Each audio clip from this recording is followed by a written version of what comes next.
The frosting hadn't even melted. I'd barely blown out the candles when Kellen rose to his feet, glass in hand, voice sharp enough to slice the silence. As of today, he said, this house belongs to me. Mom, you need to leave. Laughter died, mid-breath. Forks clinked against plates, then stilled. For a heartbeat, nobody moved. Even the string lights above the patio seemed dim. Brielle leaned back in her chair, the corner of her mouth curled into a smug little crescent. She didn't look at me. She didn't have to. That smirk was for the room. I set my fork down. It didn't clatter. I stood slowly, deliberately pressing my hands against the table, as if grounding myself against the earthquake erupting in front of me. Outside, beyond the screen door, the wind stirred the hedges. A car passed on the street, then nothing. Kellen swirled the wine in his glass like it was a victory toast. You've had a good run here, Mom. But it's time. My gaze moved from him to Brielle, then around the table to the neighbors invited under the pretense of a warm birthday dinner. Their eyes darted between us. No one spoke. No one knew what to say. Except me. I inhaled deeply, nodded once, and turned toward the hallway. Each step felt rehearsed. At the back door, I opened it halfway, leaned out, and gave a single nod. Laura, my lawyer, stepped in. She didn't wear a suit, just a clean blouse, slacks, and a folder in hand. Silent, composed. Deadly. The moment she crossed the threshold, Brielle's smirk faltered. This house, Laura said, her voice calm, but cutting, remains under the legal ownership of Maela Tressler. Any claims to the contrary are invalid, and if pursued further, could constitute fraud and criminal trespass. The folder opened. A crisp, notarized deed untouched by Kellen's hands. Kellen opened his mouth to protest, but no words came. And I just stood there watching it all unfold, because the fight had already begun. It was supposed to be temporary. Kellen and Brielle moved in after Harold passed. Just for a few months, they said, until they found their footing. I was still trying to breathe through the silence of a house without his voice, so I welcomed the noise, even if it came with their suitcases. At first, it felt like healing. Kellen made coffee in the mornings. Brielle offered to help with dinner. They brought laughter back into the kitchen, filled the empty chairs at the table. But the months stretched. Seasons changed. They never left. The mortgage remained in my name, the bills came to my account, and I paid them every single one. But piece by piece, the house shifted. My furniture was rearranged. The guest room became their office, then their wellness corner. One day I came home and found my grandmother's china boxed up to make space for Brielle's minimalist plates. I told myself it was small things, harmless, normal maybe. Then they started inviting people over without asking. Game nights, dinner parties, loud friends who left red wine stains on my white tablecloth. Once I opened the door to find a delivery groceries I hadn't ordered. All vegan, all charged to my card. I still cooked Sunday dinner. I still folded Kellen's laundry when he left it on the dryer. I still remembered Brielle's tea preference. I told myself this was love. This was family. But one afternoon, I was weeding the front garden when I heard her voice. Brielle laughing with the neighbor across the fence. We're basically running the place now. The words clung to me like sweat in the summer sun. I didn't say anything. I just stood there, dirt under my nails, heart thudding in my ears. Later that night, I washed the dishes while they watched a movie in the den. Kellen had his feet on the coffee table I'd bought the year he was born. Brielle sipped wine from one of the glasses I'd saved for special occasions. I thought family was forever. I thought helping meant love. But as I stood alone in the kitchen, drying a plate that no longer felt like mine, something shifted. It was a Wednesday morning, quiet still. I came downstairs to the smell of coffee, but not mine. Kellen was at the dining table sifting through a stack of mail. He didn't notice me at first. When he did, he gave a tight smile. Just sorting the bills, he said. The problem was, only 2 of those envelopes had his name on them. The rest were mine. I said nothing. Just nodded, walked to the kitchen, and poured myself a cup. The air felt heavier than usual, like something unsaid was pushing against the walls. Later that afternoon, I walked in from the garden and found Brielle at the counter, my property folder open phone in hand. The pages inside weren't random. She was taking photos of the deed. She didn't flinch when she saw me. "Relax, Maela," she said, slipping her phone into her pocket. "We're just organizing the refinance. You'll thank us later. The interest rates are better now." Her smile was too polished, her tone too sweet. I forced a laugh, pretending to believe her pretending not to notice the way she quickly closed the folder and slid it under the fruit bowl. But that night, I didn't sleep. Instead, I pulled the deed from its hiding spot in my closet, where Harold and I had always kept our important papers, and drove to the bank the next morning. I asked for a safety deposit box handed over the folder and watched them lock it away behind steel and code.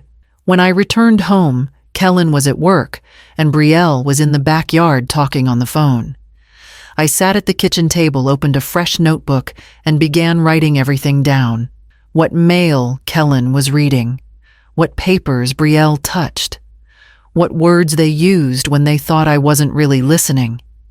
Every detail. I didn't know exactly what they were planning, but I knew the signs of a story being rewritten, and I was going to make sure mine stayed intact. The cemetery was quiet, except for the crunch of gravel under my shoes. I traced the path to Harold's headstone, a route I could have walked blindfolded. Kneeling, I brushed fallen leaves from the granite, my fingers lingering over his name. For a moment, I let the cool stone anchor me. I spoke softly, the way I always did. "You'd be 70 today," I whispered. "You'd know what to do." The wind shifted, carrying the smell of damp earth. I closed my eyes and let myself drift back to that last night in hospice, his hand cold but steady in mine. "Take care of our son." He'd said, his voice no more than a breath. "But not at the cost of yourself." Even then, he'd known the line between sacrifice and surrender. I had promised him, and now, standing here, I wondered if I'd already broken that promise. Harold always sensed something in Kellen that I didn't want to see, a quiet resentment of my independence, my insistence on keeping the house in my name. "Don't let him think you're weak," Harold had warned me once. "Love him, but stay firm." I thought firmness and love could live together. I thought I'd raised a son who understood both. Back at home, the house felt different. The hallway smelled of unfamiliar perfume. On the kitchen counter lay the guest list for my upcoming birthday dinner. I picked it up, scanning the names. Old friends who had shared decades with me gone. New names I didn't recognize added. Brielle's handwriting looped across the paper like ivy. My eyes caught on a note in the margin: "Use main dining room for announcement." I set the paper down slowly, feeling the weight of Harold's warning like a hand on my shoulder. The air in the house was still, but it no longer felt like mine. Upstairs, footsteps moved light, quick, as if someone were rearranging more than furniture. I folded the guest list and slipped it into my notebook, then reached for my phone to call Monica. Monica brought the coffee just like she always did, 1 cup dark and hot, for her 1 light, with cream for me. We sat on the back porch, the morning sun slanting through the trees, a false kind of peace hanging in the air. She could always read my face. "You're not sleeping," she said. Before I even spoke, "I haven't told you everything," I replied. Voice quiet. I told her everything. About the mail Kellen opened without asking. About Brielle taking pictures of the deed. About the guest list for my birthday dinner, how it felt like they were preparing something, not celebrating. I even admitted that I'd started documenting things, hiding originals, keeping notes. Saying it all aloud made it feel heavier, somehow. More real. Monica didn't flinch. You need to talk to someone, Mayela. A lawyer. I shook my head, unsure. It's not that easy. She leaned forward, her voice firm. Don't wait for them to act. They already are. Her words echoed through me long after she left. That evening, after I cleaned the kitchen and turned off the porch lights, I passed Kellen's office. The door was cracked open. He'd left his laptop running. Maybe I shouldn't have looked, but I did. The screen showed a folder labeled Property. Inside it, a PDF transfer ownership Mayla Bowen PDF. I clicked. It was a form, one of those official property transfer documents. My name was spelled wrong. Mayla instead of Mayla. A small detail, but it screamed carelessness, or maybe arrogance. The signature lines were empty, but the date on the document stopped my breath. Next week. Not a vague plan, a scheduled move. I backed away from the computer, my hands cold. This wasn't paranoia. This wasn't an accident. They were already preparing to cut me out. Upstairs, I could hear them laughing, Kellen and Brielle in their room, unaware that I had just seen their blueprint. I walked back down the hall, sat at the kitchen table, and opened my journal. This time, I didn't just take notes. I made a list of questions to ask the lawyer. I called the number Monica had scribbled on a napkin, my hands shaking as I held the phone. Laura Dean answered on the second ring. Her voice was calm, steady, like someone who had seen storms before. I explained everything as clearly as I could, the mail, the photos of the deed, the transfer document with my name misspelled, the date circled on the screen. She listened without interrupting. When I finished, there was a brief pause before she spoke. Mayela. She said, her tone clipped, but not unkind. They can't do anything without your signature. But if they're already preparing a transfer form, and if that form ends up at a registry office with your forged name on it, that's a felony. We're going to build a wall of proof before they even try. Her confidence steadied me. She told me exactly what to gather: clear photos of any documents left in common spaces, copies of my bank statements showing I paid the mortgage, a written timeline of every incident, and, if possible, surveillance from my own porch camera. That night, I sat at my kitchen table with my notebook open and a small stack of printed screenshots beside me. I wrote dates, times, phrases they'd used, even the tone of their voices. Every detail became a thread I could pull later. At midnight, I walked outside barefoot and angled my porch camera toward the driveway where Brielle liked to take phone calls. I replaced the old memory card with a new one and slid the full card into a labeled envelope. It wasn't rage driving me anymore, but something colder, clearer. For the first time since Harold died, I felt like I was making decisions with him in the room, quietly, firmly. By the end of the week, Laura had everything she needed to start a file. We agreed to keep it sealed until the day of my birthday dinner. I hung up the phone, closed my notebook, and listened to the faint sound of Brielle's laughter upstairs as I drafted the guest list in my own handwriting. I told them I wanted something small. Just a dinner with close friends, a way to mark another year. Of course, Brielle rolled her eyes and took over immediately, and Kellen agreed without even looking at me. "We'll handle it, Mom," he said, already tapping on his phone. I just smiled and let them. They thought they were planning a performance. What they didn't realize was that I had written the final scene. For the next week, I kept quiet as they made arrangements. They changed the menu twice. Brielle ordered a custom cake with no chocolate because she's allergic, even though it was my birthday. And when the guest list ballooned from 8 to 18, I didn't flinch. I knew what they were doing. They wanted witnesses, an audience. 2 days before the dinner, I noticed my jewelry box was in a different drawer. Neater than I left it. The emerald brooch my husband gave me for our anniversary was missing. I found it hours later, sitting on Kellen's desk next to an open envelope from an appraisal company. I said nothing. The next morning, I found my passport tucked into the side pocket of his gym bag. That was the last straw. I called Laura and told her to be ready. We had the deed, the notarized documents, and a timeline airtight enough to hold up against any lie they might try to tell. She agreed to wait at the side gate 10 minutes before dinner began. On the night of the dinner, I wore my mother's old gold earrings and set the table myself. Brielle barely looked at me, too busy arranging the seating chart. I made sure Monica sat to my right. She poured the wine. I folded my napkin. Kellen cleared his throat, lifting his glass already smug. They thought I was handing over the house. They had no idea I was taking back everything.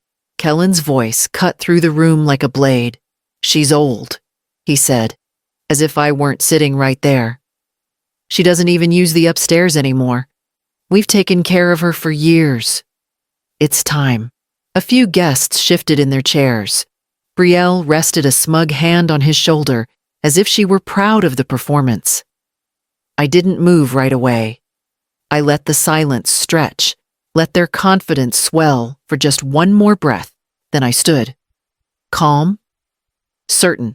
I'm glad you said that out loud," I said, setting down my linen napkin. My hands didn't shake. Not this time.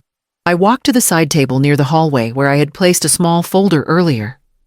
I opened it carefully, slowly, like slicing through years of pretense. Then I held it up just high enough for everyone to see the county seal and notarized stamp. "This," I said, "is the original deed, still in my name. Verified. Untouched." Kellen's face dropped. Brielle sat back in her chair, her eyes darting toward the door. I turned toward the sliding door behind me and gave a small nod. The door opened and Laura stepped inside. Calm, crisp, holding her briefcase like it was a sword. The chatter stopped cold. "I'm Mayela's legal counsel," she said to the room, "and I'm here to make something very clear." Kellen's mouth opened slightly, but nothing came out. Laura unfolded a document from her case. "There is no transfer of ownership. The forged draft we found is a felony in this state." And as of this moment, she looked directly at Kellen and Brielle. "You are trespassing." A neighbor gasped. My best friend, Monica, didn't speak. She just reached for my hand under the table. Kellen stood frozen. Brielle's smirk had vanished. The weight of what they had done, what they had tried to take, had finally hit them. And I didn't gloat. I didn't yell. I just watched the lie fall apart at their feet. Then I turned to Laura and said, "Let's proceed with the rest." They didn't leave quietly. Brielle shrieked, knocking over a water glass on her way out. "You think you've won? This was supposed to be our house," she spat, clutching her designer bag like it could shield her from the truth. Kellen didn't meet my eyes. He muttered something about a lawyer, about his rights, about how I had set them up. But he didn't stop to argue. He didn't fight for the lie. He just followed her out, shoulders, hunched the silence behind them, heavier than any scream. The neighbors didn't say much as they trickled out, but their eyes did, some wide with shock. Others narrowed in quiet judgment. Monica stayed behind, helping me clear plates no one had touched. "They told everyone they were the owners," she whispered, as she gathered the unused silverware. "It's going to sting." It did, but not for me. A week later, a letter arrived tucked in a simple white envelope. I almost didn't open it, but the handwriting was familiar. Benji Carter, Kellen's friend, since they were in 3rd grade. Inside, a short note, "Mayela, I'm sorry for not speaking up. I should have. I saw what they were doing and convinced myself it wasn't my place. It was. You were always kind to me. I should have been braver. Benji." I folded the letter and placed it in the drawer where I keep things that matter. Not valuable things, meaningful ones. Upstairs, Kellen's old room was quiet. He hadn't come back for any of it. His books, a guitar, he never quite learned, boxes of paperwork left under the bed. I packed it all and scheduled a pickup with the local women's shelter. They said someone would appreciate it. The next morning, I walked into the guest room and opened the curtains wide. The walls were still pale green, but I saw something new. A crib could fit by the window, a bookshelf in the corner, a place where laughter could return without conditions. By the end of the week, I had already called the agency, not to ask if they had a child who needed me. I told them I finally had room. The soil was soft beneath my hands as I planted the last hydrangea by the porch. Blue ones this time, the kind Jasper and I always said, looked like summer in bloom. I brushed the dirt from my palms and sat back on my heels, watching the petals sway in the breeze. Monica appeared with 2 mugs of coffee. "Thought you'd be out here." She handed me the warm cup and sat beside me on the step. We didn't speak right away. We didn't need to. The light shifted slowly across the lawn, touching everything with a golden glow. Somewhere in the distance, a child's laughter rang out. Monica's granddaughter Lila chased butterflies near the rose bushes, her ponytail bouncing with every giggle. The sound curled around my chest, not painful this time, just full. Monica reached into her tote and pulled out a small envelope. "I found this at the bookstore," she said. "Didn't know why it made me think of you, but it did." I opened the card. Simple lettering on the front. "You are not alone." Inside, just her name and a short line in her handwriting. "You didn't just protect your house. You reclaimed yourself." I held the card in my lap for a while, the silence between us wrapping around like a soft blanket. She was right. For years I had confused holding peace with holding my tongue. Now peace came from finally speaking, even if only through action. The house was quiet again, but not empty. The walls no longer listened for betrayal. They breathed. The creak of the hallway no longer sounded like intrusion. It was simply the house settling into being mine again. Later, I walked through each room. Not to check, just to feel. I touched the doorway, where Jasper once leaned the kitchen counter where Kellen used to steal cookies as a boy. Those memories remained. The rest had been cleaned out like dust from a corner I'd ignored for too long. Upstairs, the guest room waited, a soft yellow blanket already folded over the crib rail, a storybook on the nightstand. And outside the porch bloomed with no one left to steal the view.